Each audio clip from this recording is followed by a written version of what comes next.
Story 1, they sent me out to Carver Street around midnight. I'm a fire investigator for the county, and if you've never seen what a house looks like after a fire, let me just say, it's not like in movies. There's no dramatic blaze left when I arrive, just blackened skeletons of rooms and a stink that clings to your clothes no matter how many showers you take. This house, though, something about it made me hesitate. It wasn't the worst I've seen. Single story, small place, still smoldering in the corners. 2 kids had died here, toddler age. The fire started in the living room, apparently from a space heater too close to a blanket. Happens more than you'd think. I pulled up just as the fire crew was finishing their sweep. The street was dead quiet, no crying parents, no neighbors on the lawn, just the engines pulling away and ash swirling in my headlights. The cops told me the parents weren't even home during the fire. Dad was a few doors down playing poker. Mom was with some guy at a different house, which, yeah. I remember thinking, what the hell kind of people leave their toddlers alone at night with a running space heater? I walked in alone, stepping over soaked debris and glass. The power had been cut. It was pitch black, no moon that night. I used my headlamp and a flashlight, but the beam barely made a dent through the smoke still hanging in the air. My job was to find the cause. I started near what was once a couch. Everything had collapsed inward, ceilings, beams, drywall. As I sifted through charred debris, I kept thinking about those kids, where they were when it started, if they screamed. I'd been digging for about an hour when I hit something solid. It was stuck in insulation and pieces of melted plastic. I knelt, brushed some ash off, and froze. It was a tiny shoe, pink, Velcro straps, the kind that lights up when you walk, but obviously not anymore. I assumed it was just an empty shoe at first. That happens sometimes. Parents leave stuff lying around. But when I reached down to lift it, it didn't budge. It was stuck in something. I aimed my light in closer. There was a foot inside. I'm not exaggerating. A real foot, blackened, curled. The skin had blistered and split, revealing tendons. I dropped my light, stumbled backward, and fell hard on my side. I've seen bodies, I've seen kids who didn't make it. But this was after the fire department had finished their sweep. They were supposed to bag the victims before we even got there. We were told both children had already been recovered. I radioed it in.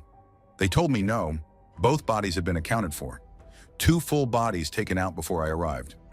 I said, "There's a 3rd foot here." Dispatch paused, then asked, "You mean a 3rd child?" I said, "I don't know, but there's a foot still in the house." They sent someone back out, but it took them almost 40 minutes to get there. In the meantime, I didn't want to go near it again, but part of me felt like I had to document it. I was trained to, so I aimed my flashlight and tried to snap a few photos. That's when I heard movement. It came from the hallway. Not footsteps, not voices, just the sound of something shifting, dragging.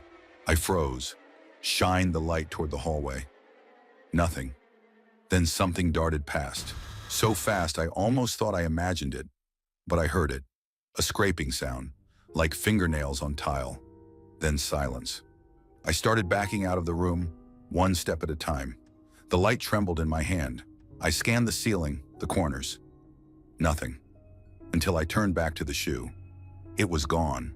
I swear to you, gone. In the time it took me to look down that hallway, the shoe and the foot had disappeared.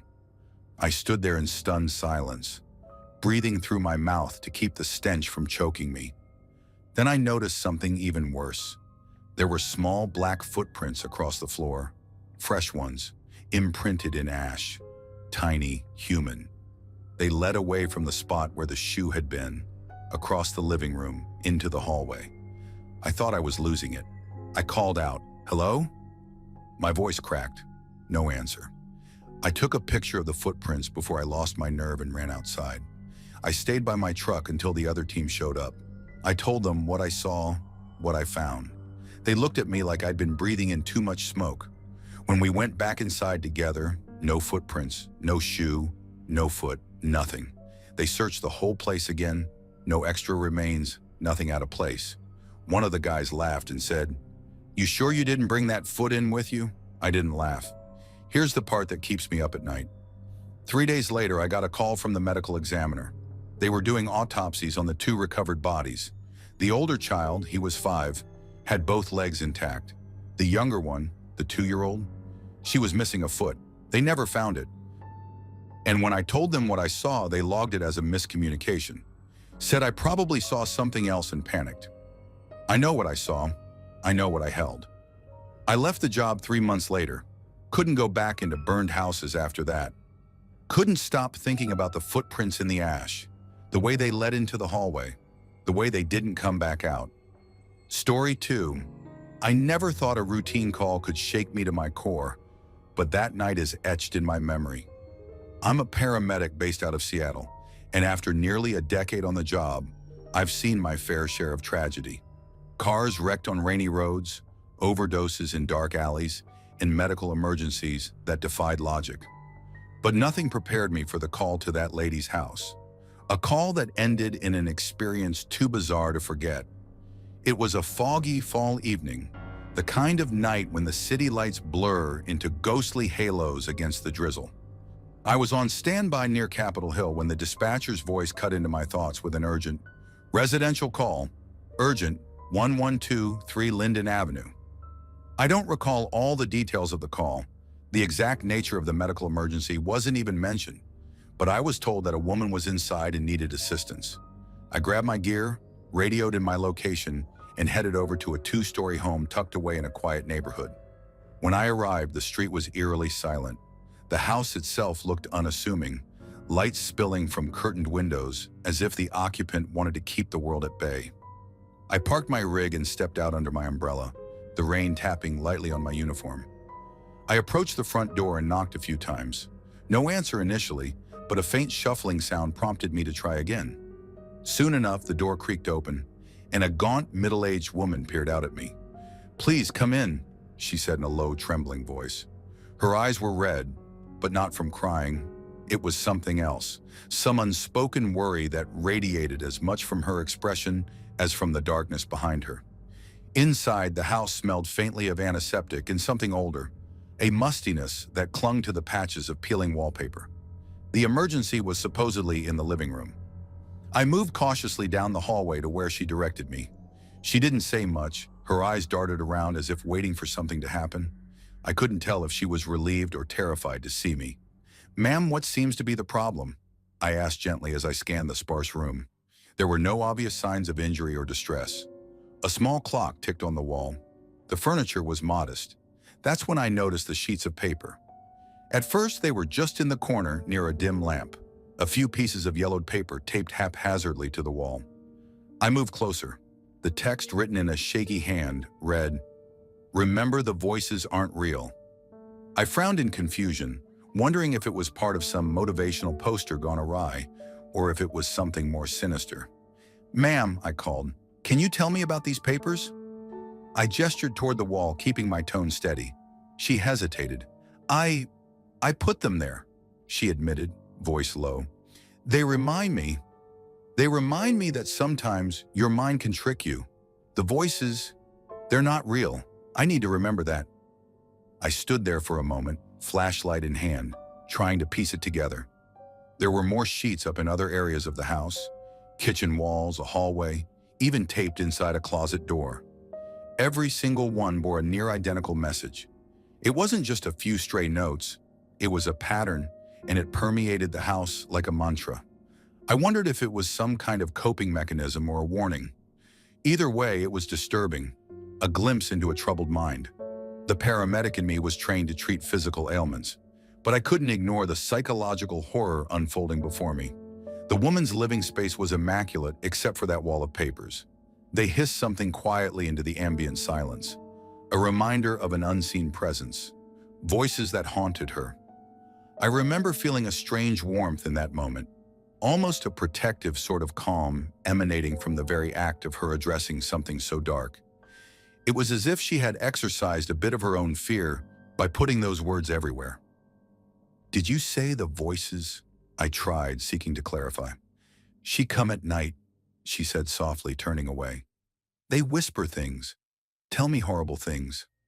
I write it down, remind myself they aren't real."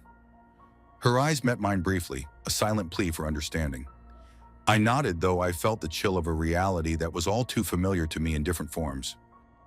In those 9 minutes we spent in that whispering silence, I couldn't shake a peculiar sense of comfort. The pages, scrawled in uneven ink, served as a sort of beacon amidst the creeping despair that might otherwise have overwhelmed her. There was an odd reassurance in acknowledging the presence of those voices, a way to tell herself, I am not afraid because I know they are not real. I don't know how else to explain it, but in the midst of that eerie scene, I felt as if that small act of defiance against her inner demons created a cocoon of safety, a warm, if not utterly heartbreaking, feeling in the midst of darkness. I quickly completed my assessment. Medically, she was stable. There wasn't an emergency requiring a hospital, just an overwhelming psychological burden that needed attention. I advised her to seek professional help and provided her with some local mental health contacts. I documented the scene, my mind still reeling from the surreal ambiance of taped messages. As I prepared to leave, the woman grasped my arm. "Thank you," she whispered. "It's hard sometimes, but I need to remind myself." I offered a kind smile, feeling a strange mix of sorrow and respect. "Take care of yourself, ma'am," I replied. My hands squeezed in silent solidarity before I pulled away. Leaving the house, I walked back to my rig under the drizzling rain. The night seemed to have both lost and gained its chill. The memory of that paper wall and her quiet confession stayed with me, mingled with the comforting thought that sometimes a dark truth, when confronted head-on, can provide solace rather than despair. I've been on enough calls since that night to say I've seen my share of unsettling things, broken homes of various kinds, where tragedy and the paranormal toe a fine line. But nothing has quite left me as deeply affected as the memory of that woman's fortress of taped notes. In her own cryptic way, she was fighting against the terror of unseen voices. And though I'm a paramedic, not a cop, the weight of that experience settled on me like a heavy cloak. I didn't see ghosts that night, nor did I witness any police searching for burglars or worse. All I saw was a soul fighting its own demons, telling itself in small, careful affirmations that the whispers in the dark were nothing but tricks of an unbalanced mind. And in that admission, there was an unexpected warmth, an acknowledgement that even in the deepest shadows, there might be a way to keep the voices at bay. I got out of that call unchanged, but with a deeper understanding that sometimes the creepiest things are not the supernatural apparitions or the macabre horrors we imagine from old urban legends, but the quiet, relentless battles people fight every day in their own homes. And that, for me, was the truly terrifying truth of that night. A truth that continues to shape the way I see the world in every quiet, rainy moment that follows. Story 3. I'll never forget that day. It still haunts me. I was barely a year into my job as a constable in an inner-city suburb of Queensland when I encountered something that made me question the very fabric of the neighborhood. Our area wasn't exactly the idyllic peace and quiet kind. Nearly 40% of the housing was government-commissioned, catering to rehabilitated criminals and individuals coming out of mental health facilities. Most days, the residents were like larger-than-life cartoon characters, shady, unpredictable, and sometimes downright bizarre. But I never truly anticipated the chaos of that one afternoon. I'd been on routine patrol when the call came in, a disturbance at a cluster of government units on the outskirts of our suburb. The dispatch wasn't too musical about it, just a terse subject involved in property destruction. I remember my partner Mick cracking a joke as we sped off, but the drive was tense. By the time we pulled up, the neighborhood buzzed with rumors of a local wild man releasing his fury. We had met the guy before. His name was Danny, a known loose cannon with a shady reputation. I'd seen him once on a foot patrol, kicking through, latticing, and just generally blowing up minor incidents. But on that day, he took it to another level. I recall swinging open the door to one of the units and being hit by the sound of chaos. From inside the building, there were bangs, shouts, and the sound of smashing glass echoing through the halls. "We're looking for him," Mick barked as we rushed in. There wasn't much time to survey the damage. The perpetrator had been so far gone that he was haphazardly kicking over items, throwing pot plants off balconies at startled passersby, and even stealing shoes from residents, collecting them like trophies. I remember the sight, shoes piled in corners and on the stairwell, a surreal, macabre assembly line of stolen footwear. After roughly 15 minutes of mayhem, the rampaging Danny must have run out of steam. We eventually tracked him down in one of the units. I won't sugarcoat it. When we found him, he was in a complete breakdown. He wasn't just agitated, he was convulsing with hysterical rage, screaming incoherently while bashing his head and face against anything he could hit. It was tragic and terrifying all at once. A man lost in his own mind. We sedated and secured him into a transport van with a pod, our standard procedure for a situation like this. Once he was safely restrained, Mick and I decided to go back into the unit. We needed to figure out what the hell had happened here. I'm talking a full house search. Empty rooms, half-broken furniture, and something that would make your stomach turn. The unit itself was a clusterfuck. Somehow, Danny had managed to cram 2 Kohl's trolleys into the living area and was using them as makeshift furniture. The entire place reeked of rotting food and excrement, a stench that hit you hard as soon as you stepped inside. As I walked cautiously through the living room, flashing my torch over piles of discarded items and smashed-up belongings, my eyes caught on something odd resting on what might have been called a coffee table. If you can call it that, it was more a disorganized heap of debris and miscellaneous crap. There, scribbled in what appeared to be erratic handwriting, were dozens of sheets of paper taped to the wall. The notes were simple, vulgar, and repetitive expletives scrawled in various directions. But standing out among them was something I wasn't expecting. A neatly stacked wooden box that looked very out of place in the midst of the chaos. I signaled Mick over. "Mate, check this out," I said, my voice low. He approached, his face set in a mixture of confusion and grim amusement as he read the notes. "What the hell do you think this is?" he asked. I shook my head, not really expecting an answer. I picked up the wooden box and set it on a battered table. It was secured with a couple of rusty latches, and I could tell it wasn't something the guy had casually tossed around. He'd taken some care to keep it contained. I opened it slowly, and there inside were about 100 small, clip-seal bags, all meticulously arranged. Over half the bags contained a brown granular substance, while the others held a clear, crystal-like material. The brown bags were organized in some kind of order, smallest to largest, as if they had been measured out. "Looks like we've got ourselves some homemade narcotics," Mick muttered, squinting at the clear ones. I nodded. In our line of work, we'd seen our share of odd substances. People I dealt with in our part of town had some pretty bizarre ways of getting high. But this, I'd never seen anything like it. I took one of the bags containing the brown material, careful not to spill any of the contents on the grimy floor. Opening the seal, I poured out a pinch onto a nearby plate. The substance looked organic, with flecks of color and tiny tendril-like hairs interwoven throughout.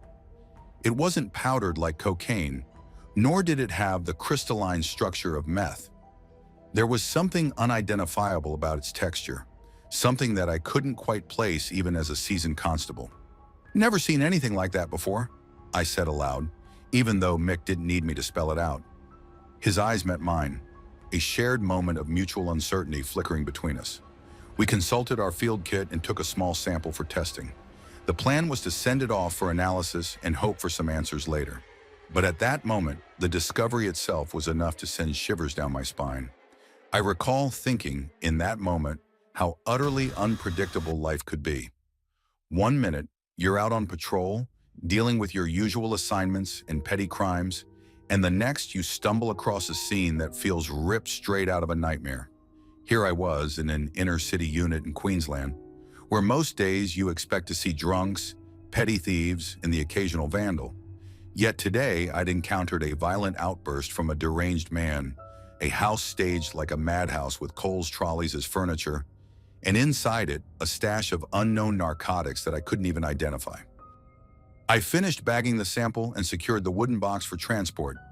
As I rejoined Mick and the rest of the squad outside, the chaos of the day still reverberated in my mind. Danny was taken into custody, and the unit was cleared out and processed as evidence for further investigation. We left the scene with our questions unanswered and the weight of what we'd seen measured in every step we took back to the station. I don't think I'll ever forget the sight of that wooden box, the meticulously arranged bags, and the unidentifiable, organic brown substance. It wasn't just a stash of drugs. It was a piece of the dark underbelly of our community, a glimpse into the chaos that can erupt when the limits of sanity blur. And even though many days have passed since then, every time I pass by a government-commissioned housing block or hear the murmurs of unsolved cases on the radio, I'm reminded of that day. A day when reality took a sharp left turn into something truly unnerving. That day I learned that in some parts of Queensland, the line between reality and lunacy is thinner than you'd ever imagine. The people we encounter, whether they're reformed criminals, mentally unstable drifters, or someone who simply had enough of the world, can create situations that defy all logic. And sometimes, in the midst of it all, you uncover something so bizarre that it makes you question everything you thought you knew about the society you serve. That was my first year as a constable, the year I learned that sometimes the creepiest finds weren't ghost stories or unsolved murders. They were right there, in the back alleys and rundown units of our city, waiting to be uncovered. And while most of the people we deal with are more cartoonish than genuinely terrifying, every now and then, you get a scene that stops you in your tracks, a scene like that one. A scene that reminds you that darkness can lurk in the most unexpected places. And with that discovery, the case remains unsolved in every sense but one. The secret behind that brown, granular substance still eludes us. Even now, I can't shake off that unease every time I think about it. It's a reminder, clear as day, that in this line of work, you're always just one unexpected scene away from a day you'll never forget. Story 4. I still remember that call like it was yesterday, even though it was years ago. I was on duty one late autumn night in Queensland, just finishing up what had been an uneventful shift. As a duty officer, I'd handled my share of disturbances, but nothing in my career had ever prepared me for what I found that night. I'd been a constable for barely a year, and while I was accustomed to the odd false alarm or a drunken brawl that would clear up before you knew it, this was different. It started with a standard fire alarm. I was sitting in the briefing room at the station when the dispatcher's voice cut through the silence. Residential fire alarm, 47 Queens Avenue. All units respond. Queens Avenue is in one of the older parts of town, a mix of government housing and rundown apartments where the residents are as varied as they are troubled. I grabbed my gear, hopped in the patrol car with a couple of MPs, and headed out. We arrived at the scene within minutes. The apartment complex was dimly lit under the glare of emergency vehicle lights, and a thin veil of smoke curled from an upper floor window. At first glance, it looked like another false alarm, nothing more than a small kitchen fire. But as we moved closer, the reality became clear. This was a real, active fire. We rushed up the stairs, our boots echoing in the narrow corridor, and burst into the unit. The smell of burning plastic and chemicals hit us immediately. Furniture lay charred against the walls, and windows were either smashed or almost entirely blackened by the relentless heat. In the midst of it all was the unmistakable evidence of a struggle, though I couldn't yet pinpoint what that might have been. My team and I rapidly began our search for hazards and survivors. That's when we found him, an officer, someone from our own force, lying in the middle of the living room in a tableau that made everyone's blood run cold. At first, I couldn't believe my eyes. There, amid the ruin of a fire-soaked apartment, was the charred, disfigured body of one of our own. You learn to steady yourself on the job, a constant reminder that tragedy doesn't check your badge at the door, but nothing could have prepared me for that sight. It turned out, after we secured the scene and the fire was contained, that the origin of the blaze was the bathroom. Investigators later discovered that the officer, whose name I still can't bring myself to mention, had filled a bathtub with a highly flammable liquid. Along with that, scattered among the fuel were several of his field manuals, their pages already blackened with preliminary burns. Apparently, he had planned to commit suicide by igniting the fuel while seated in the bathtub. For a few agonizing seconds, he followed through with his plan. The flames roared to life in the cramped space of the tub, and if you were close enough, the sound of the ignition was like the shot of a gun. But then something changed. For reasons I can't fully understand, he decided that this wasn't how he wanted it to end. Maybe the sudden burst of pain, maybe the realization that his own hand had set this plan in motion. In those final seconds before death claimed him, he bolted from the bathtub. I later learned that he rushed, stumbling, burning, and desperate, toward his apartment door, as if that exit held some hope of escape. Instead, all we found were his charred remains and splinters of burning flesh that had fallen off him while he ran. I remember one of the MPs, Officer Harris, speaking up in a hushed tone as we surveyed the scene. "Never seen anything like this," he said, his voice barely above a whisper. We didn't need him to say more. The reality of it was too raw, too brutal for words. We had all seen our share of senseless acts and tragedies, but this was personal. One of our own had turned his desperation into a macabre firestorm, a grim reminder of how far someone can fall when the darkness inside them takes over. After cordoning off the area and beginning our investigation, we combed through every corner of the devastated apartment. The stench of burnt flesh mixed with the ghostly remnants of the fuel, and every piece of evidence seemed to tell a story of a mind unraveling. We didn't find any sign of forced entry or foul play by outsiders. The act had been self-initiated, meticulously planned, yet executed with such chaotic finality that it defied explanation. In that moment, while we collected evidence and noted down details, an uncomfortable reality settled in. Sometimes the creepiest scenes aren't haunted houses, aren't bizarre murders, but the quiet, desperate signals of someone's inner torment. I left the scene still shaken by what I'd seen. The image of his lifeless body, trailing bits of burning flesh as he attempted to flee, is something I'll carry with me forever. I remember driving back to the station, the flashing lights of other vehicles painting the night in strokes of red and blue. But all I could see was that horrific final sprint, a fugitive attempt at life that ended in an inferno of regret and despair. I've seen a lot as a duty officer in Queensland, but nothing compares to that night. When you're out there in the field responding to fires, domestic disputes, and everyday emergencies, you never expect to come face to face with one of your own, especially under circumstances so twisted.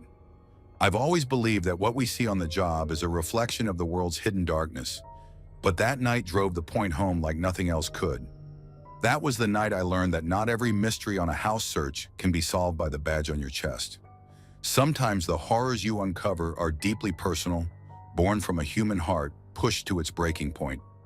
And on that cold, unforgiving night in Queensland, one man's inner demons turned a routine call into an everlasting scar.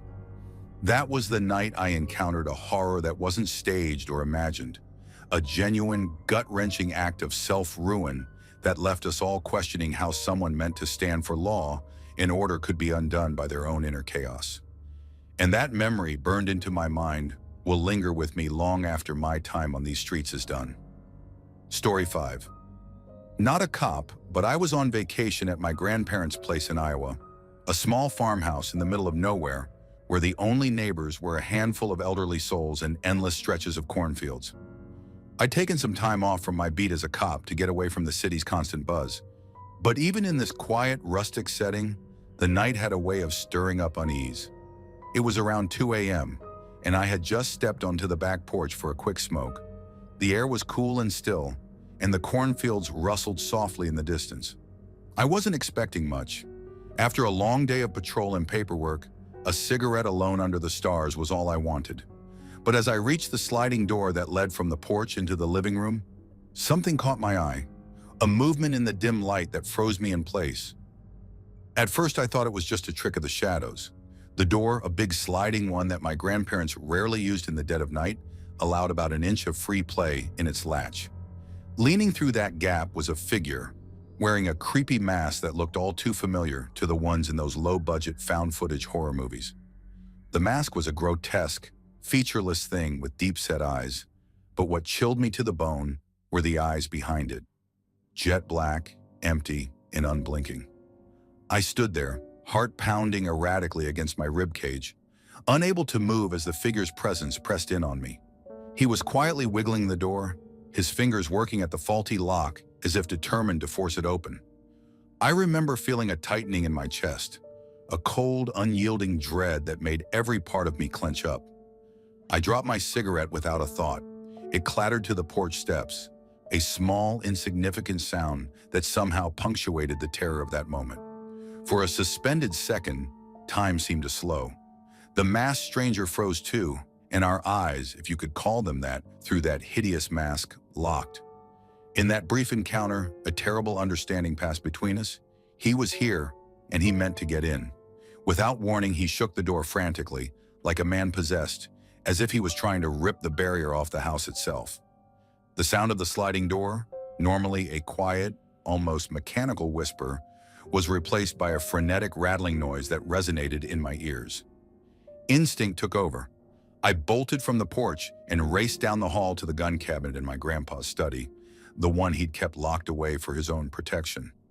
It wasn't the first time I'd had to grab one of his old pieces.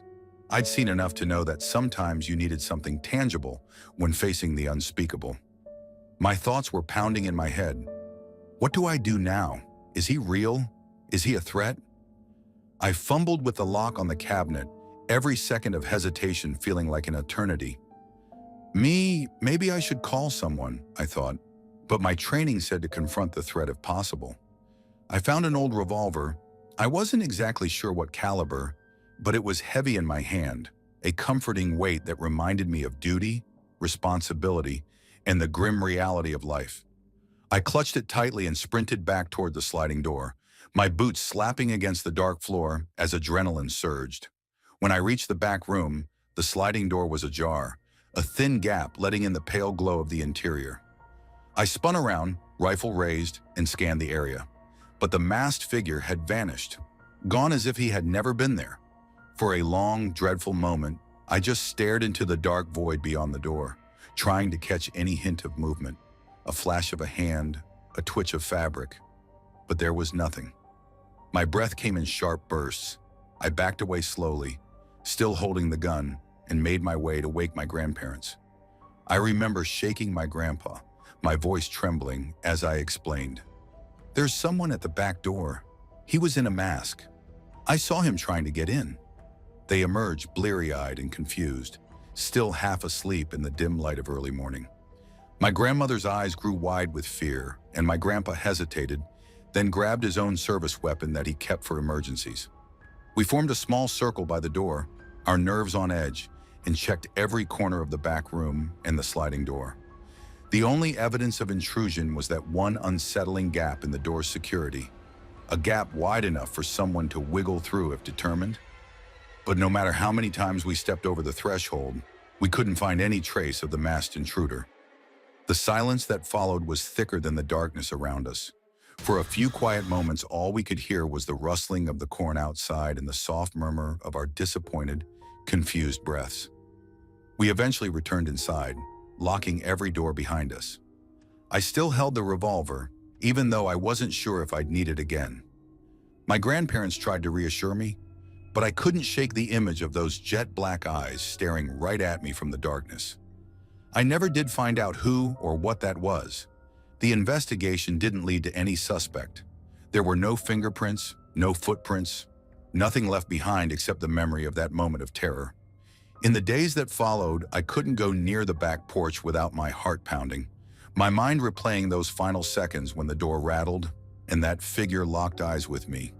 I even stopped going out for late-night smokes for a while. One thing I know for sure, I'll never walk past a sliding door in the middle of the night without a shudder. And while most of my career has been spent dealing with concrete criminals and the everyday madness of human behavior in the urban jungle, that solitary incident in the rural quiet of Iowa reminded me that sometimes the most inexplicable horrors come unannounced in the darkness. Story 6, I'm Gary, and I've been a traffic cop in a rural county of Queensland for over 20 years. I always preferred the night shifts, the quiet, lonesome hours on empty country roads where every sound and shadow felt amplified. Tonight, I'm going to tell you about a night that still haunts me. A night when I encountered something that defied any rational explanation. It was late autumn, and the air was cool and crisp as I patrolled the vast stretches of farmland. I was on duty when I pulled into a spot known as Queen's Cross, a lonely, unlit crossroads surrounded on all sides by endless cornfields. In our county, there's hardly any traffic, and during my shift, I'd usually spend long stretches waiting for a call.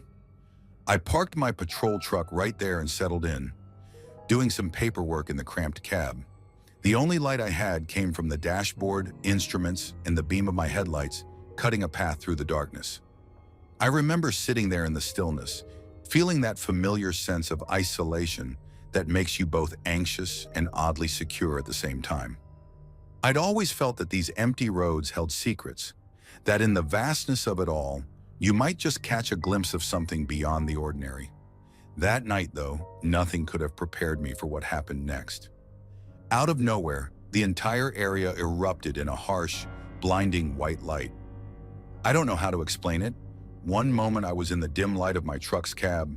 The next I was inundated by a brightness so pure and clinical that it obliterated every shadow and corner in the surrounding darkness.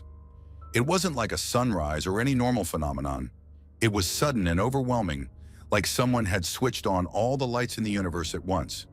For what felt like several minutes, I sat completely frozen inside my truck. I was paralyzed by the intensity of this white radiance. The only sound I could hear was the low hum of my truck's idling engine, a monotonous vibration that seemed strangely out of place against the backdrop of that surreal illumination. I remember feeling as if time itself had slowed down, as if I were suspended in a moment that stretched beyond normal memory. Then, without any warning, something even more disturbing happened. I don't recall making any conscious decision to leave the cab, but suddenly I found myself standing in the middle of that lonely crossroads. I was outside my truck, standing under a haze of white light that, within seconds, vanished as quickly as it had appeared. When the light disappeared, I looked up to see the clear night sky spread out above me, filled with a dazzling display of stars and the unmistakable band of the Milky Way. It was surreal. The contrast between that otherworldly brightness and the natural beauty of a clear, starry night was jarring. I couldn't reconcile the two images. It was as if I'd slipped from one reality into another in the blink of an eye. I later learned that the whole episode lasted around 10 minutes. 10 minutes that now feel like a lifetime when I think back on them. In those moments, I experienced something that defies any explanation I can muster now. A moment in which isolation, the vast unknown, and an inexplicable burst of pure light collided in a way that shattered my sense of normalcy. After that incident, I took time off from night shifts for 5 long years. My fellow officers covered for me while I tried to make sense of what had happened. I underwent every medical test they could run, neurological exams, psychological evaluations, even brain imaging, to ensure there was no medical cause for my experience, like a tumor or a seizure disorder that might have induced a hallucination. Every test came back clear. There was nothing physically wrong with me. And yet the memory of that very real, very vivid white light and the moment I inexplicably found myself standing outside remained etched in my mind. For a long time, I didn't talk about it with anyone. I kept it locked away, a secret terror that I carried with me every time I took a night patrol. I was hesitant, even scared, to revisit the corridors of darkness where that fleeting glimpse of the unknown had occurred. It wasn't just the light. It was the sensation of having time suspend, of having my very self pulled out of the safety of my truck and thrust into an emptiness that defied explanation. Eventually, the night shifts returned to my schedule as the county's population grew and the nature of the community changed. Hard drugs started appearing, rougher elements emerged, and the priorities of patrol shifted into more tangible, gritty realities. Slowly, I resumed my duties on the night patrol, though I never did take on a shift quite like that ever again. The incident at Queen's Cross had left a permanent mark on me, a reminder that sometimes the darkness hides more than just criminals or the usual small-town oddities. Story 7. I'm Officer Daniels, and I work in a town that might remind you of Mayberry, a sleepy, charming place full of rich families and century-old traditions. Our little community dates back to the late 1800s, and while most of it has modernized over the years, there are still pockets of history preserved in brick and mortar. One of those relics is our local high school. The sprawling campus is built around a central courtyard, And while most of the buildings have been updated, one of the original 1920 structures remains intact. In Southern California style, the campus exudes a relaxed, sun-soaked vibe during the day. But it's at night that the old stories start to creep up on you, especially if you're a believer in the paranormal like I am. That night was one of my graveyard shifts at around 1 a.m. I had just wrapped up a routine call and was heading back toward the station when something caught my eye. Driving down the main street, the glow of my patrol truck's dashboard and the distant glow of streetlights revealed nothing unusual until I passed by the front of the high school. Out of the corner of my eye, I saw a figure moving across the quad. At first, I thought nothing of it. I'd seen plenty of people on campus during the day, and even now I know a lot of students and staff who occasionally linger for late-night study sessions or cleaning shifts. But that was 1 a.m., and the school's front gates should have been locked since about 6 p.m. What I saw was a person dressed all in white coveralls like a painter's outfit. It wasn't the kind of work uniform you'd expect on campus at that hour, and the sight of someone in that attire wandering the quad in the dead of night set off alarm bells in my head. I pulled over and grabbed the radio. "Dispatch, this is Daniels. I'm at the high school on West Elm. I just saw a subject in white crossing the quad, and the front gates are wide open. Requesting backup." Within minutes, 2 of my fellow officers arrived in their marked patrol cars. The campus is quiet at night, and any unusual activity here is bound to get attention. With our lights off to avoid spooking anyone further, we approached the front gates cautiously. The metal doors swung open easily, as if left ajar by careless hands. I couldn't shake the feeling that something was very off about the whole situation. The normally secure campus now looked vulnerable, exposed to whatever might be lurking in the dark. We made our way toward the main building, the one that had been around since the 1920s. The layout of the school is such that the classrooms, the library, and a few staff rooms extend out from the central quad, each separated by corridors and locked doors. I led the way into the building. The lobby was silent and deserted. The only sound was our footsteps echoing on the scuffed linoleum. We checked the main office and a few classrooms along the first floor, but everything appeared to be locked up and secure. No hint of forced entry, no sign of any late-night inhabitants. Then we reached the library, which had an unlocked front door. I found that odd. Most of the building was supposed to be locked down by 6 p.m., but here the library door was propped open. My partner, Officer Reyes, and I exchanged a quick look of concern. We stepped inside the library, our flashlights cutting through the soft darkness, and began a quick search of the first floor. It was uneventful. Rows of dusty books, chairs left in place. The hush of a place meant for quiet study during the day. After a few minutes, we moved on to the second floor. This level housed the men's and women's bathrooms, a handful of classrooms, and a narrow staff-only hallway that led to a walkway by the gymnasium. It was down this corridor that something caught our attention. As we ascended the stairs to the second floor, Officer Reyes and I started hearing a faint drumming noise. It wasn't loud, but it was persistent, a rhythmic thump that reminded me of a bongo drum echoing quietly in a large space. We initially assumed it was just the sound of someone practicing or maybe some maintenance work gone awry. "Probably a kid with a drum set messing with the gym," I joked over the radio, trying to keep things light despite the unease churning inside me. We followed the sound to the entrance of the staff-only walkway. The closer we got, the more peculiar it became. Despite our approach, the drumming maintained the same volume, as if its source were suspended at a fixed distance, regardless of our movement. I reached out for the doorknob, heart pounding, expecting some rational explanation for the sound. But the moment my fingers touched the cold metal, the drumming abruptly stopped. I froze. The silence that followed was deafening in its suddenness. Reyes gave me a questioning nod as we both stood there, straining to hear any further noise. The contrast between the constant, rhythmic drumming and then an instantaneous, eerie silence sent a chill down my spine. It was as if whatever had been there wasn't there anymore. I couldn't tell if it had been a person, some kind of machine, or something else entirely. Before I could even begin to process what had happened, the radio crackled to life with a new call. "Dispatch, we need all units at 254 Mill Street immediately. Over." The call was urgent and took priority.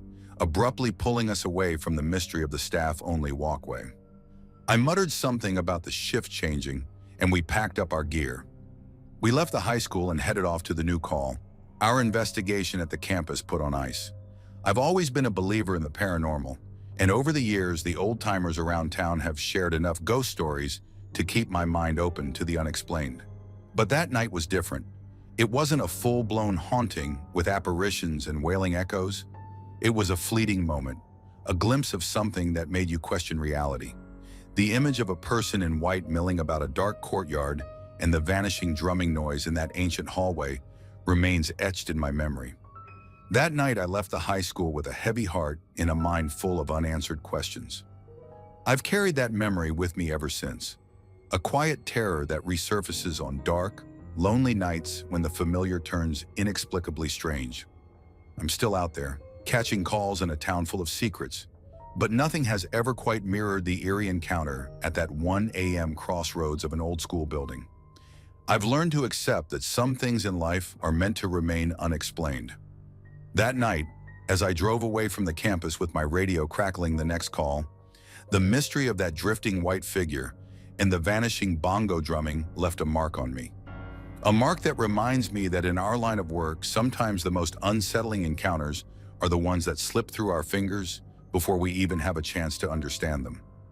I remain convinced there are haunted places in this town, and the old-timers have enough stories to keep anyone awake at night. For me, that night at the high school remains the creepiest, a true moment when the paranormal brushed up against reality and left an indelible chill in my bones. Story 8. Cop Here. I'm Office Maxwell, working the midnight shift in the southeast United States, a region where the nights are long and the dark tends to hide more than just shadows. I've seen my fair share of strange things during routine house searches, but nothing has ever rattled me like the incident I'm about to recount. I'm pretty sure I saw a chupacabra that night, and believe me, my rookie saw it too. It all started on an unusually humid summer night. I was on a call, a routine house search in a quiet stretch of an old neighborhood on the edge of town. The property in question was one of those isolated homes, tucked away behind overgrown hedges where the neighbors were few and the silence was deep. I wasn't expecting any trouble, just another day on patrol. The house, built in the early 1900s and modernized over time, had its share of character, creaking floors and whispered legends of its own. I'd heard the local chatter. Folks around here sometimes swear they've seen things they couldn't possibly explain. I wasn't a superstitious type, but I'd seen enough oddities on the job to keep my mind open. I arrived at the property around 1:15 a.m. The house looked dark and deserted, its front windows curtained, the porch well lit by a single flickering lamp. My partner and my rookie were with me, and we made our approach with the routine caution any good unit practices. The assigned task was to search for any clues regarding a recent break-in. Nothing outwardly indicated a break-in. The door was locked, the perimeter secure, but a tip had come in about suspicious activity in the area. We searched the inside of the house room by room. Every door was bolted, every window high up or securely fastened. But as we moved through the living room and the small study, nothing seemed out of place. A few signs of forced entry were absent, and the only oddity was the lingering musty smell of old age and neglect. It was all perfectly ordinary until we reached the back of the house. Something caught my eye as we were systematically clearing the ground floor. I had a nagging feeling that not everything was as it seemed. Perhaps it was just the tiredness after a long shift. I decided to check the back porch and the adjacent yard. I stepped outside into the cool night air, the darkness almost palpable under a new moon. The yard was overgrown, with tall grasses swaying slightly in a warm breeze. I motioned for my rookie to come along. We never split up, no matter how routine the call. As soon as we approached the back door, something moved in the periphery of my vision. Stopping in my tracks, I squinted into the darkness. That's when I saw it, an impossible, jerky movement cutting across the view in front of our patrol car. For a split second, I thought it might have been a stray dog. But what I saw defied any simple explanation. The creature was about 3 feet tall. There was no fur, completely hairless, its skin a sickly pale tone that shimmered in the moonlight. It moved on two legs, its gait unnervingly upright and deliberate. The thing had huge fangs that caught the light with a glint that made my blood run cold. Its eyes were pure red, almost too vivid in the darkness, and it had a pronounced snout ending in what looked like a set of claws instead of hands. It was like nothing I'd ever seen, an aberration that looked straight out of a B-movie monster manual. "Did you see that?" my rookie whispered in a shaky tone. I could still hear his voice now when I closed my eyes. I nodded slowly. My heart pounded so loud I was sure it would drown out any command in my head. I raised my hand and pointed toward the path the creature had taken. It had darted right across the road in front of our car, as if aware of our presence, and then vanished into the darkness of a nearby thicket. I grabbed the radio and barked, "All units, be advised. Possible unauthorized subject near redacted road. I repeat, possible chupacabra sighting. Over." I mean that in the most literal sense I could muster at the moment. A chupacabra? In my experience, that term belonged to folklore and tall tales spun by folks who'd had too many drinks at the local bar. But now, what if it wasn't just a myth? My rookie and I scanned the area, carefully moving toward where the creature had last been visible. The night was eerily still. Only the distant hum of cicadas and the occasional rustle of leaves disturbed the heavy silence. I proceeded with standard caution, weapon drawn and my eyes straining in the darkness. Every step felt like a challenge to my nerves as I wondered if my mind was playing tricks on me. But then, as we crept nearer to a small copse of trees, I caught another glimpse, a flash of movement in the corner of my eye. It wasn't the creature I had seen before, but something else, a shadow perhaps, or a trick of the light. I couldn't be sure. "Stay alert," I ordered quietly. "Keep your eyes open." The rookie's nod was almost imperceptible, his face pale in the dim light. For what felt like an eternity, we stood there in that dead silent yard, waiting for something more. The only evidence of the creature's presence was the brief, fleeting impression it left on our memory and the deep sense of dread that crept along my spine. I recalled every detail, the lack of hair, the sharp fangs, the red accusing eyes, and all I could think was, this is not something you encounter on a routine house search. After several minutes with nothing else happening, I made the decision to call it a night. Our dispatch came through with another call that needed our immediate attention, and it forced us to break the spell of that unnatural encounter. I radioed in the update. "Situation at redacted resolved. No further sightings. Proceeding to next assignment." My rookie and I climbed into the patrol car, the engine's purr a weak comfort against the emptiness of the night. We never saw that creature again. I've been on countless house searches, seen dilapidated mansions and the hideouts of lowlifes, and witnessed horrors that make your stomach churn. But that night remains etched in my mind as the creepiest encounter I've ever had. Growing up in the Southeast, I heard whispers of legends and creatures that roamed the backroads. I'd dismiss most of those stories as superstition, mere folklore. Yet what I experienced that night made me question those long-held beliefs. What if there's a grain of truth to them, hidden away in the dark corners of our world? That's the truth of what happened.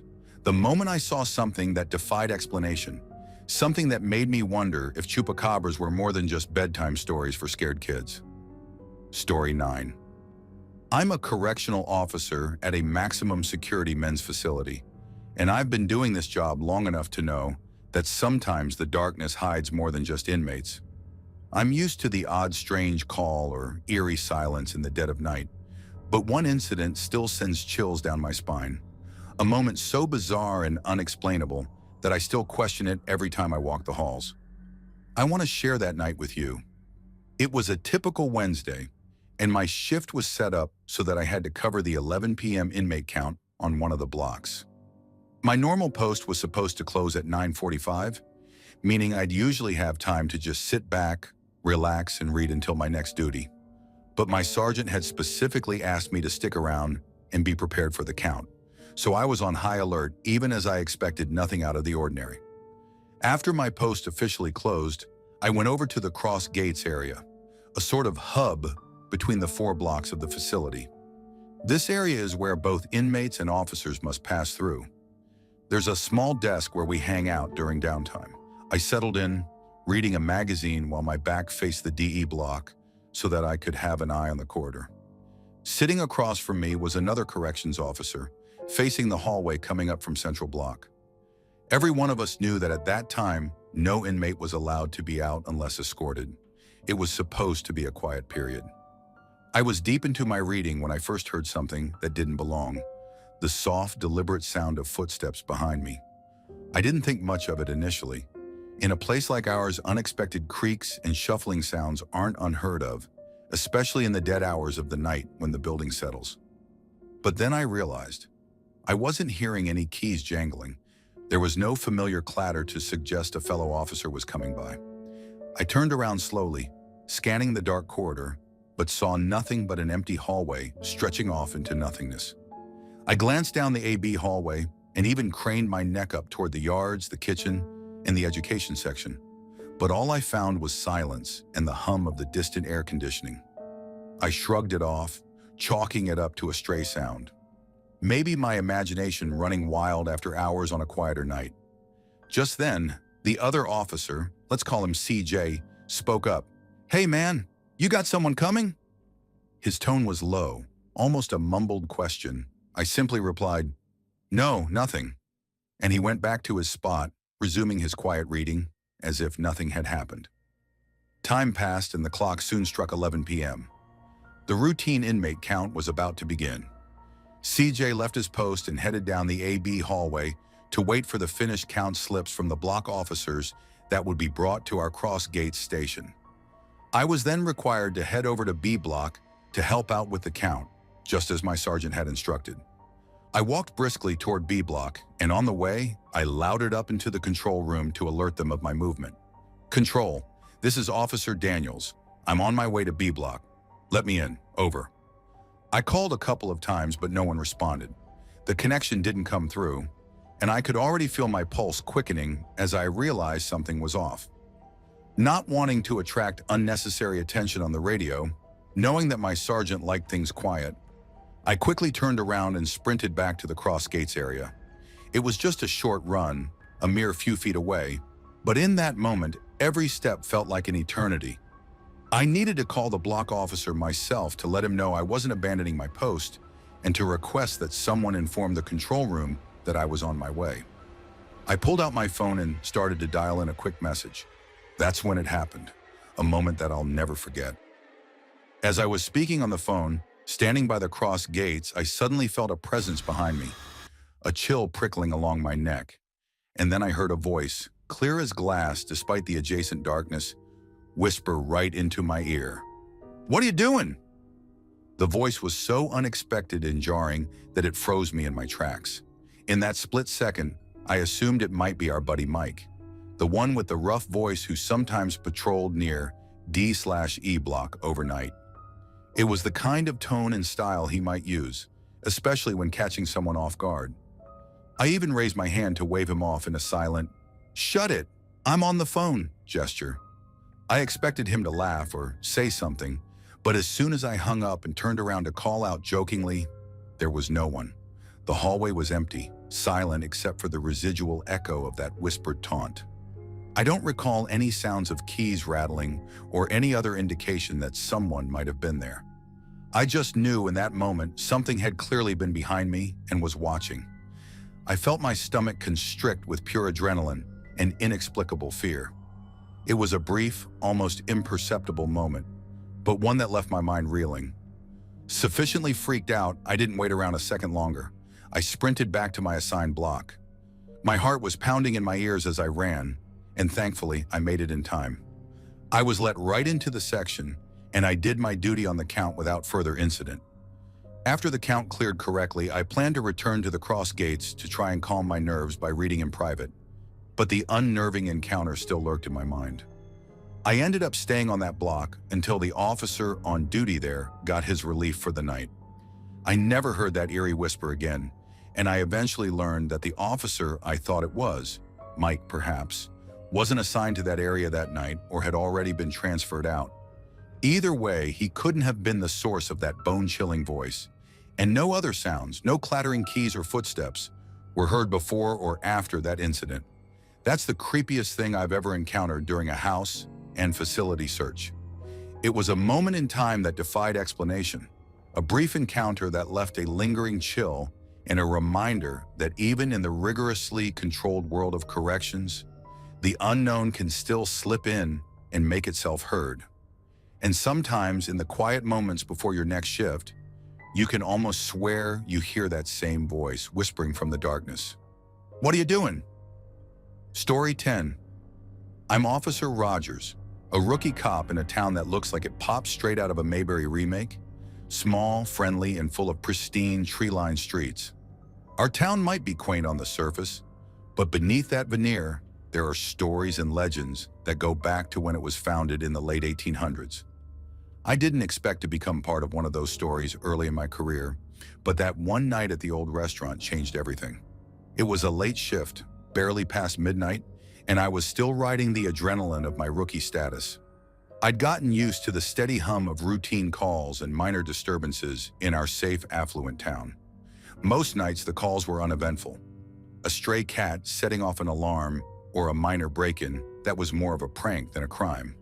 But that night, my unit received an alarm from a local restaurant rumored by the neighborhood to be haunted by a woman.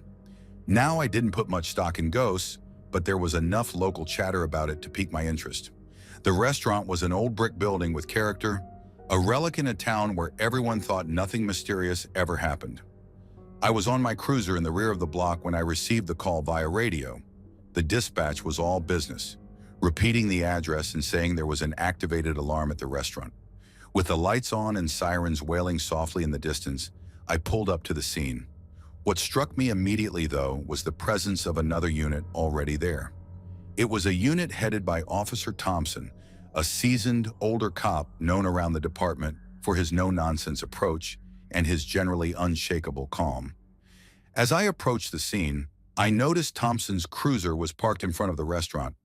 He was leaning over his hood with his shotgun out, his posture rigid and his eyes glinting with something I couldn't quite decipher. I remember thinking to myself, "Oh shit, someone's breaking in." In a flash of adrenaline and uncertainty, I sped towards him, trying to catch up as he scanned the area with an intensity that told me he wasn't bluffing. Thanks for watching. Don't leave before leaving a like to this video. Also hit the subscribe button to support my work. And as always, have a horrific nightmare, my dear.